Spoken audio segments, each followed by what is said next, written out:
বাংলাদেশের সহকারী হাইকমিশনে হামলার অভিযোগে আগরতলায় 7 জন আটক। পররাষ্ট্র মন্ত্রণালয়ে প্রণয় ভার্মা বন্ধুত্বপূর্ণ সম্পর্ক অটুট রাখার প্রত্যয়। প্ররোচনার মুখে শান্ত থাকতে দেশবাসীকে তারেক রহমানের আহ্বান। ভারতে কর্মরত কূটনীতিকদের নিরাপত্তায় শান্তিরক্ষী মোতায়েনে সরকারকে অনুরোধ রিজভির। আদালতে চিন্ময়ের পক্ষে ছিলেন না কোনো আইনজীবী, জামিনের পরবর্তী শুনানি 2রা জানুয়ারি।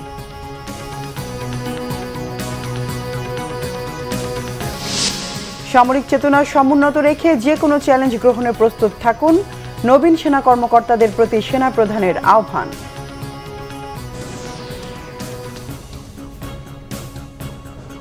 দেখছিলেন ক্রাউন সিমেন্ট সংবাদ শিরোনাম। ভারতের আগরতলায় বাংলাদেশের সহকারী হাইকমিশনে হামলার ঘটনায় 7 ভারতীয় নাগরিককে আটক করেছে দেশটির পুলিশ। আগরতলায় বাংলাদেশের সহকারী হাইকমিশনে হামলার ঘটনায় তাদের আটক করা হয়। এছাড়াও হামলার ঘটনার সময় দায়িত্ব অবহেলা করায় পুলিশের 3 কর্মকর্তাকে বরখাস্ত করা হয়েছে। প্রত্যাহার করা হয়েছে এক পুলিশ সুপারকে। সোমবার চিন্ময় কৃষ্ণ দাসকে বাংলাদেশ অকারণে গ্রেফতার করেছে এমন অভিযোগ তুলে ভারতের ডানপন্থী সংস্থা হিন্দু সংঘর্ষ সমিতি বিক্ষোভ মিছিল করে। এক পর্যায়ে তারা পুলিশি ব্যারিকেড ভেঙে বাংলাদেশের সহকারী হাইকমিশনারের অফিসে প্রবেশ করে। সেখানে বাংলাদেশের পতাকা ছেড়ে এবং হাইকমিশনের সাইনবোর্ডে আগুন ধরিয়ে দেয়। এদিকে বাংলাদেশি নাগরিকদের জন্য হোটেল ও রেস্তোরাঁ সেবা বন্ধ করে দিয়েছে ভারতের ত্রিপুরা রাজ্য। চিন্ময় কৃষ্ণ দাসকে বাংলাদেশে অকারণে গ্রেফতার করা হয়েছে এমন অভিযোগ তুলে ত্রিপুরা হোটেল অ্যান্ড রেস্টুরেন্ট মালিক এই সংগঠন সিদ্ধান্ত নেয়। তবে যারা পূর্বে থেকে হোটেলের পরিষেবা নিচ্ছে তাদের হোটেলে থাকতে কোনো বাধা থাকবে না বলে জানায় সংগঠনটি।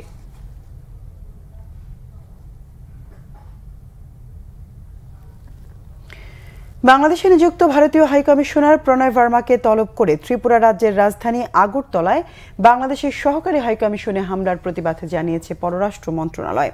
বিকেলে ভারপ্রাপ্ত পররাষ্ট্র সচিব এম রিয়াজ হামিদুল্লাহ তাকে তলব করে বাংলাদেশের পক্ষ থেকে আনুষ্ঠানিকভাবে প্রতিবাদ জানান। আগরতলায় বাংলাদেশের সহকারী হাইকমিশনে হামলার ঘটনায় দ্বিপক্ষীয় সম্পর্কের টানাপোড়েনের মধ্যে এই প্রতিবাদ জানানো হলো। বৈঠকের পর বেরিয়ে ভারতীয় হাইকমিশনার জানান, যাই ঘটুক দুদেশের বন্ধুত্বপূর্ণ সম্পর্ক অব্যাহত থাকবে। একটা ইস্যুতে বসে না থেকে গঠনমূলক সম্পর্ক এগিয়ে নিতে কাজ করছে দুই দেশ। পারস্পরিক শান্তি, নিরাপত্তা ও উন্নয়নে বাংলাদেশের অন্তর্বর্তী সরকারের সাথে কাজ করতে ভারতের আগ্রহের কথাও জানান। দুদেশের সম্পর্কে এত গভীর কোনো নির্দিষ্ট ইস্যুতে সীমাবদ্ধ রাখার সুযোগ নেই বলেও জানান প্রণয় Verma. That have taken place in our relationship in the last few months, whether it is trade, it is power transmission, supply of essential commodities, we have maintained a lot of positive momentum in the relationship. We are willing to engage with the interim government of Bangladesh. ভারতীয় আগ্রাসন ও অপপ্রচারের প্রতিবাদে ছাত্র জনতার বিক্ষোভ হয়েছে দেশের বিভিন্ন স্থানে। খুলনায় বিক্ষোভ মিছিল করেছে বিএনপি। দলীয় কার্যালয়ের সামনে থেকে প্রতিবাদ মিছিল শেষে হয় সংক্ষিপ্ত সমাবেশ। উপস্থিত ছিলেন দলের কেন্দ্রীয় তথ্য বিষয়ক সম্পাদক আজিজুল বারী হেলাল। প্রতিবাদে বিক্ষোভ হয়েছে বরিশালের বিভিন্ন শিক্ষা প্রতিষ্ঠানের শিক্ষার্থীরা সহ ও আলাদা বিক্ষোভ মিছিল করে বিএনপি। এছাড়া সহকারী হাইকমিশনে হামলায় জড়িতদের বিচারের দাবিতে বিক্ষোভ মিছিল করেছে ফেনী বিএনপি। নাটোরে কানাইখালী এলাকার প্রেস ক্লাবের সামনে বিক্ষোভ মিছিল ও সমাবেশ করেছে বৈষম্য বিরোধী ছাত্র আন্দোলনের শিক্ষার্থীরা। সমাবেশে বক্তারা বলেন, অন্তর্বর্তীকালীন সরকারকে বেকায়দায় ফেলার জন্য ভারত উঠে পড়ে লেগেছে। তাদের এই আশা পূরণ হতে দেয়া যাবে না। ভারতীয় পণ্য বয়কট করতে হবে বলেও মনে করেন বক্তারা। সোমবার রাতে ময়মনসিংহের বিভিন্ন জায়গায় পৃথক বিক্ষোভ মিছিল করেছে ইত্তেফাকুল উলামা ও বৈষম্য বিরোধী ছাত্ররা। এ সময় তারা আগরতলায় বাংলাদেশের সহকারী হাইকমিশনের কার্যালয়ে হামলা ও ভাঙচুরের ঘটনায় বিভিন্ন প্রতিবাদী স্লোগান দেন। আগরতলায় বাংলাদেশের সহকারী হাইকমিশন অফিসে হামলা, ভাঙচুর ও জাতীয় পতাকায় অগ্নিসংযোগের প্রতিবাদে সোমবার রাতে রাজশাহী বিশ্ববিদ্যালয় ক্যাম্পাসে বিক্ষোভ করে শিক্ষার্থীরা। এর আগে ফেসবুকে স্ট্যাটাস দিয়ে শহীদ বুদ্ধিজীবী চত্বরে শিক্ষার্থীদের বিক্ষোভ কর্মসূচিতে অংশ নেওয়ার আহ্বান জানান বিশ্ববিদ্যালয়ের সমন্বয়ক সালাউদ্দিন আম্বার। কাজলা ও বিনোদপুর বাজার সংলগ্ন মহাসড়কে বিক্ষোভ মিছিল করে শিক্ষার্থীরা।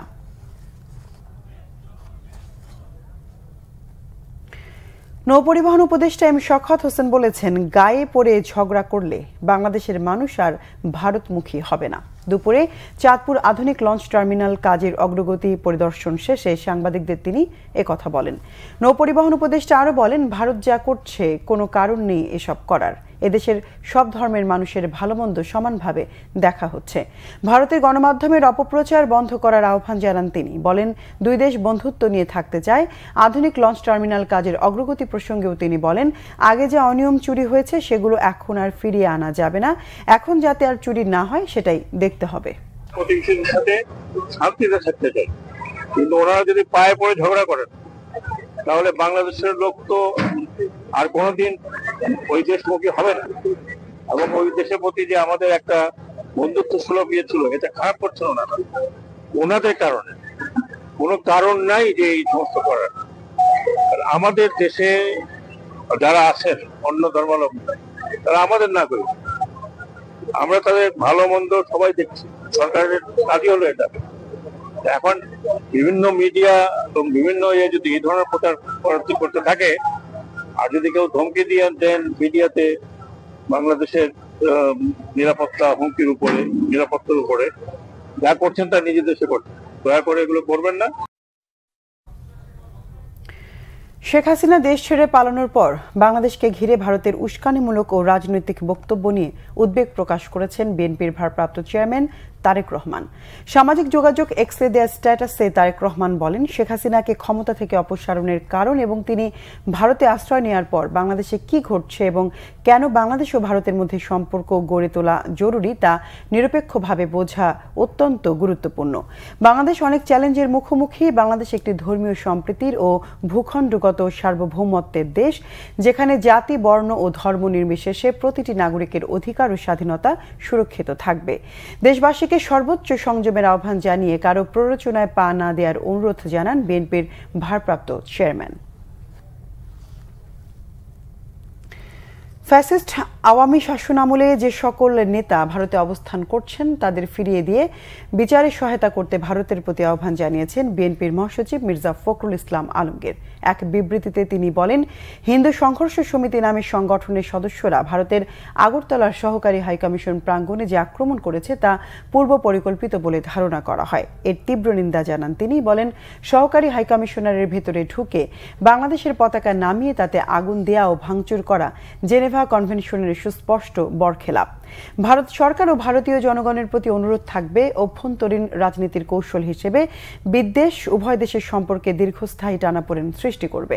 নতুন বাংলাদেশের নাগরিকদের গণতান্ত্রিক আকাঙ্ক্ষার প্রতি ভারতীয়রা শ্রদ্ধাশীল হবেন বলে আশা প্রকাশ করেন মির্জা ফখরুল।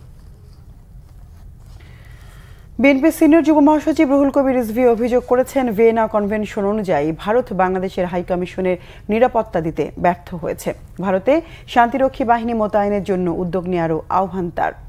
ত্রিপুরায় বাংলাদেশের সহকারী হাইকমিশনে উগ্রবাদীদের হামলার প্রতিবাদে দুপুরে নয়াপল্টনের কেন্দ্রীয় কার্যালয় থেকে মিছিল বের করে বিএনপি। মিছিলটি নয়াপল্টন ও নাইটিঙ্গেল সহ বিভিন্ন এলাকা প্রদক্ষিণ করে।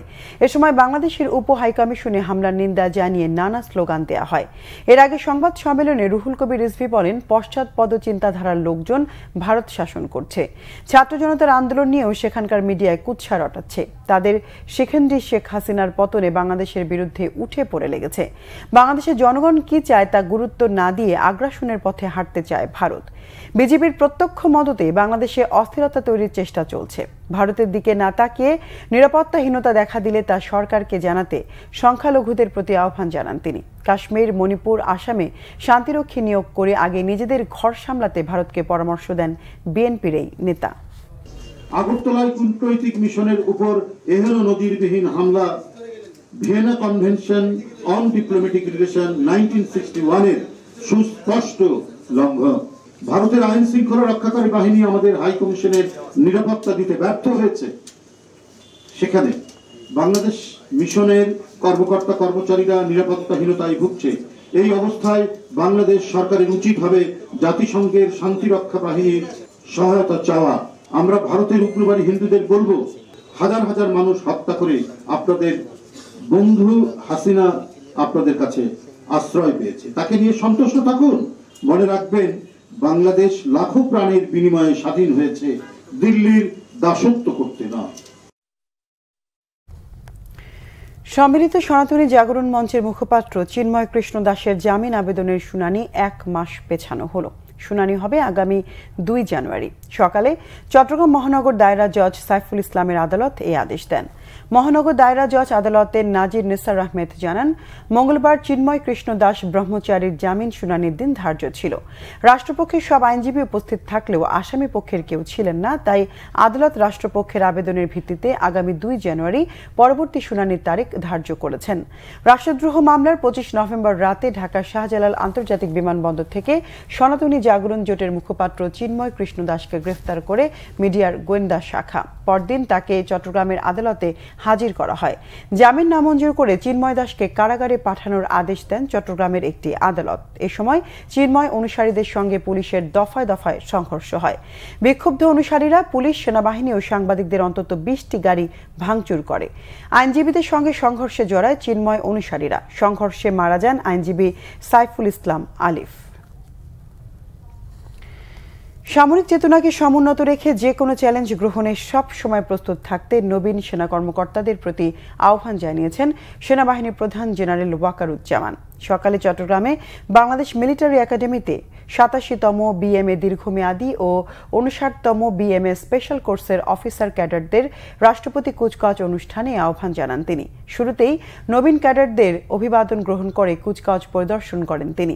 সেনাপ্রধান কমিশনপ্রাপ্ত কর্মকর্তাদের যে কোনো সিদ্ধান্ত গ্রহণের ক্ষেত্রে দেশপ্রেমকে সর্বোচ্চ গুরুত্ব দেওয়ার নির্দেশনা দেন।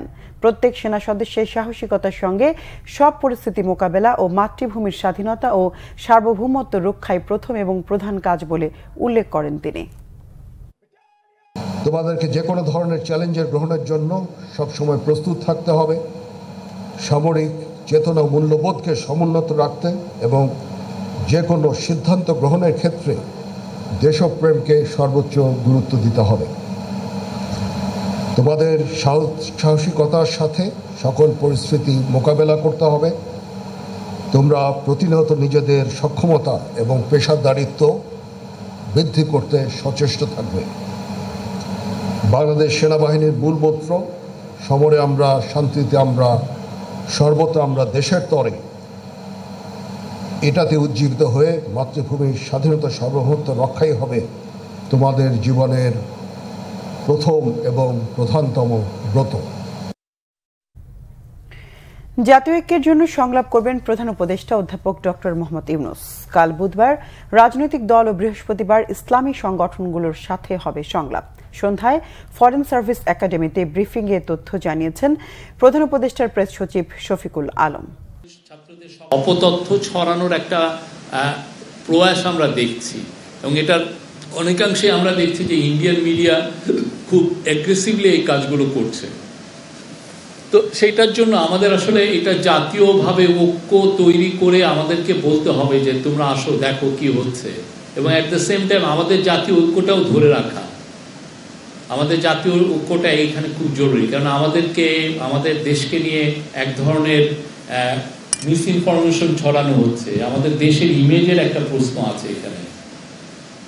তো আমাদের দেশকে নিয়ে আমরা সবাই মিলে, সবাই ঐক্যবদ্ধভাবে আসলে এই মিস ইনফরমেশন ক্যাম্পেইনের বিরুদ্ধে আমাদেরকে নামতে হবে। গ্রামের বাড়ি বাড়ি গিয়ে প্রতিদিন 1 টাকার বিনিময়ে শিশুদের পড়ান গাইবান্ধার লুৎফর রহমান। টাকার অভাবে নিজে উচ্চ শিক্ষা না নিতে পারলেও শিক্ষার আলো ছড়িয়ে চলেছেন 4 দশক ধরে। এলাকায় সবাই তাকে চেনে 1 টাকার মাস্টার হিসেবে। গাইবান্ধা প্রতিনিধি ফিরোজ কবিরের তথ্য ছবিতে ডেস্ক রিপোর্ট। বাবা, পড়ার সময় হয়েছে, এখন বই নিয়ে আসো, বই নিয়ে আসো। দরিদ্র পরিবারের শিশুদের মাঝে শিক্ষার আলো ছড়াচ্ছেন গাইবান্ধার লুৎফর রহমান। 71 বছরের এই মানুষটি ছুটে বেড়ান গ্রাম থেকে গ্রামে, কখনো হেঁটে, কখনো সাইকেলে। গাইবান্ধার বাগুড়িয়া গ্রামের লুৎফর রহমান পরিচিতি পেয়েছেন 1 টাকার মাস্টার হিসেবে। 4 দশক ধরে 1 টাকার বিনিময়ে পড়াচ্ছেন কোমলমতি শিশুদের। এসএসসি পাশ করার পর দারিদ্র্যের কারণে থেমে যায় লুৎফর রহমানের পড়াশোনা। সেই আক্ষেপ থেকেই বিদ্যালয়ে শিশুদের ঝরে পড়া ঠেকাতে বিনা পয়সায় পড়ানো শুরু করেন। পরে অভিভাবকদের অনুরোধে দিনে 1 টাকা পারিশ্রমিক নেওয়া শুরু করেন তিনি। হয়ে ওঠেন আলোর ফেরিওয়ালা। চতুর সারাসর খুব অভাব, লেখাপড়া করতে পারে না, বইয়ের অভাব, কাপড় চোপড়ের অভাব, ছেলে কষ্ট দিন যায়। তা আমি চিন্তা করলাম যে এই সমস্ত ছিন্নমূল ছেলে মেয়ে, কিশোর কিশোরী পড়াশোনা শিক্ষা আলো থেকে বঞ্চিত, তাই তাদের বাড়িতে আমি লেখাপড়া শিখিয়েছি। দেশে আলো আলোকিত হবে, শিক্ষা আলো উজ্জ্বল হবে, এই দৃষ্টিশক্তিতে আমি লেখাপড়া শিখি। গ্রামের বেশিরভাগ ছেলেমেয়েদের প্রাথমিক শিক্ষাও শুরু তার কাছেই। লুৎফর রহমানের অনেক ছাত্রছাত্রী এখন প্রতিষ্ঠিত। নেশায় পেশায় পরিণত হয়ে গেছে এটা, মানে উনি ছাত্রছাত্রী না পড়ালে উনি আর ঠিক থাকতে পারে না। 1 টাকা করে প্রতিদিন দিছি, দিয়ে ওনারও সুবিধা হয়েছে, আমারও সুবিধা, যার কারণে উনি 1 টাকার মাস্টার নামে খ্যাত। এখন কোচিং হয়েছে, প্রাইভেট হচ্ছে, জায়গায় জায়গায় ছেলেদের দিকে ওই দিকে যায়, এখন এনার একটু ছাত্র কমছে। মহতে মানুষটির পাশে থাকার আশ্বাস দিয়েছেন উপজেলা নির্বাহী কর্মকর্তা। বর্তমানে উনি একটু অসুস্থতার মধ্যেও যাচ্ছেন এবং অসচ্ছলতার মধ্যেও আছেন, আমরা দেখেছি তার বিষয়টি। আমাদের জেলা প্রশাসক স্যার খুবই আন্তরিক তার বিষয়ে। আমরা দেখেছি যে তার সাইকেলটি নষ্ট, আমরা চাই তার সাইকেলটি নতুন করে ডিসিশনের মাধ্যমে তাকে দেওয়ার জন্য স্যার নির্দেশনা দিয়েছে। লুৎফর রহমানের জন্ম 1950 সালে। 1974 সালে নদী ভাঙনের পর থেকেই দারিদ্রতার সাথে লড়াই শুরু। পরিবার নিয়ে বসবাস করছেন অবদাবাদে। তবুও দিনরাত জ্ঞানের আলো ছড়িয়ে মানুষ গড়ে তোলার প্রত্যয় তার। Bangla vision news desk. চট্টগ্রামের লোহাগাড়ায় বৈষম্য বিরোধী ছাত্র আন্দোলনের কেন্দ্রীয় সমন্বয়ক হাসনাত আব্দুল্লাহ ও সার্জিস আলমের গাড়ি বহরে ট্রাকের ধাক্কার ঘটনায় করা মামলার 2 আসামিকে 2 দিন করে রিমান্ডে দিয়েছেন আদালত। মঙ্গলবার সিনিয়র জুডিশিয়াল ম্যাজিস্ট্রেট মাহমুদ হকের আদালত এই রিমান্ড মঞ্জুর করেন। নিরাপদ সড়ক আইনে করা মামলায় পুলিশের 5 দিনের রিমান্ডের আবেদনের প্রেক্ষিতে চালক মুজিবুর রহমান ও হেলপার রিফাত মিয়াকে এই 2 দিন করে রিমান্ড দেয়া হয়। গত 27 নভেম্বর চট্টগ্রামে বহিষ্কৃত ইসকন নেতা চিন্ময় কৃষ্ণ দাসের অনুসারীদের হামলায় নিহত অ্যাডভোকেট সাইফুল ইসলাম আলিফের খবর জিয়ারত করা শেষে ফেরার পথে চট্টগ্রাম কক্সবাজার মহাসড়কের চুন্তি ইউনিয়নের হাজি রাস্তার মোড়ে হাসনাত সার্জিসের গাড়ি বহরে একটি ট্রাক ধাক্কা দেয়। তবে এই ঘটনায় 2 সমন্বয়ক অক্ষত থাকলেও গাড়িটির সামনের অংশ দুমড়ে মুচড়ে যায়। পরদিন এই ঘটনায় ক্ষতিগ্রস্ত গাড়িটির চালক আহমেদ নওয়াজ বাদী হয়ে লোহাগাড়া থানায় মামলা করেন। আন্তর্জাতিক প্রতিবন্ধী দিবস পালিত হয়েছে দেশের বিভিন্ন জেলায়। কুড়িগ্রামে জাতীয় প্রতিবন্ধী দিবস উপলক্ষে ফ্রেন্ডশিপের জেলা পর্যায়ে মর্যাদাপূর্ণ প্রতিবন্ধিতা বিষয়ক অ্যাওয়ার্ড বিতরণ করা হয়েছে। জেলা প্রশাসকের কার্যালয়ে স্বপ্নকুড়ি হলরুমে এই কর্মশালাটি হয়। প্রধান অতিথি হিসেবে বক্তব্য রাখেন অতিরিক্ত জেলা প্রশাসক BM কুদরতি খুদা। অন্তর্ভুক্তিমূলক টেকসই ভবিষ্যৎ বিনির্মাণ বিকশিত নেতৃত্বে এগিয়ে যাবে প্রতিবন্ধী জনগণ প্রতিপাদ্যে নাটোরের রাজবাড়ী আনন্দ ভবনের সামনে থেকে র্যালি করেছে জেলা সমাজ সেবা অধিদপ্তর। পরে হয় আলোচনা সভা। দিবসটি উপলক্ষে জেলা প্রশাসন, জেলা সমাজ সেবা কার্যালয়ের আয়োজনে আলোচনা সভা ও র্যালি হয়েছে কিশোরগঞ্জেও। পরে প্রতিবন্ধীদের মাঝে হুইল চেয়ার বিতরণ করা হয়। কক্সবাজারেও প্রতিবন্ধী দিবস উপলক্ষে হুইল চেয়ার ও চিত্রাঙ্কন প্রতিযোগিতা হয়েছে। এছাড়া গোপালগঞ্জ, চাঁপাইনবাবগঞ্জ ও নড়াইলেও আন্তর্জাতিক প্রতিবন্ধী দিবস উপলক্ষে শোভাযাত্রা হয়েছে। দেশের বিভিন্ন জায়গার আরো কিছু খবর নিয়ে এখন একটি ডেস্ক রিপোর্ট।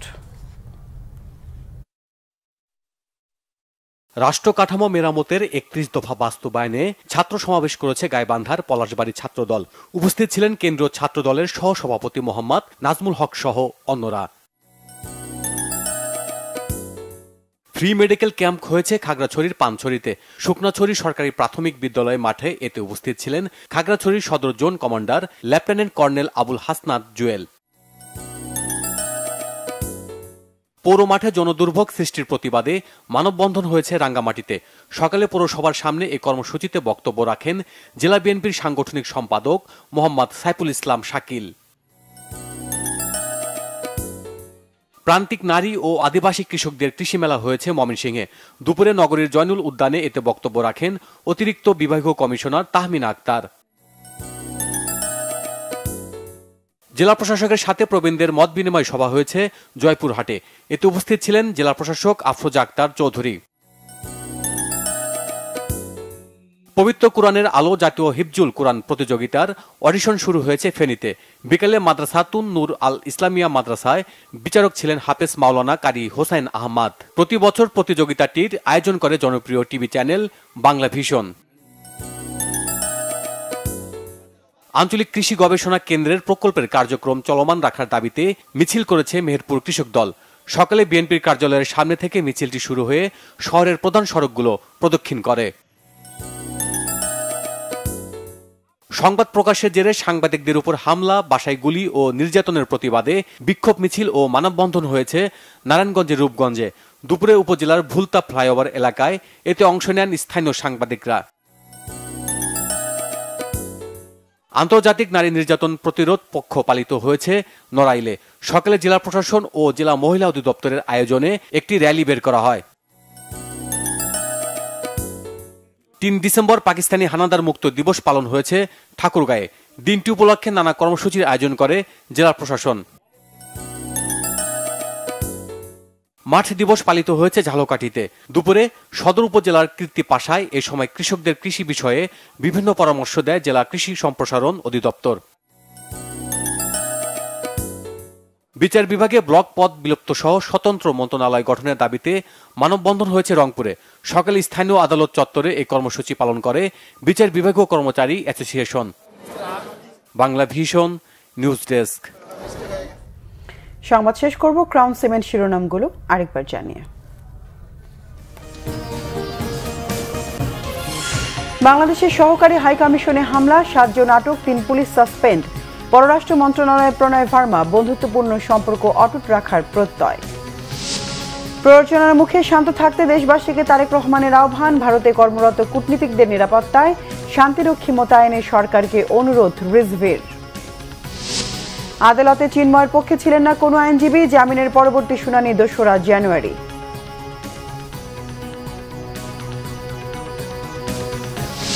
সামরিক চেতনা সমুন্নত রেখে যে কোনো চ্যালেঞ্জ গ্রহণে প্রস্তুত থাকুন, নবীন সেনা কর্মকর্তাদের প্রতি সেনা প্রধানের আহ্বান।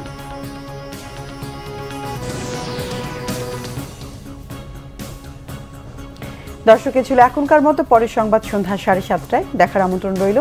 এছাড়া বাংলা ভিশন সংবাদ ও সংবাদ সংশ্লিষ্ট অনুষ্ঠান দেখতে ভিজিট করুন www.bvnews24.com ও facebook.com/banglavisionnews এবং সাবস্ক্রাইব করুন youtube.com/banglavisionnews। এতক্ষণ সঙ্গে থাকায় ধন্যবাদ সবাই।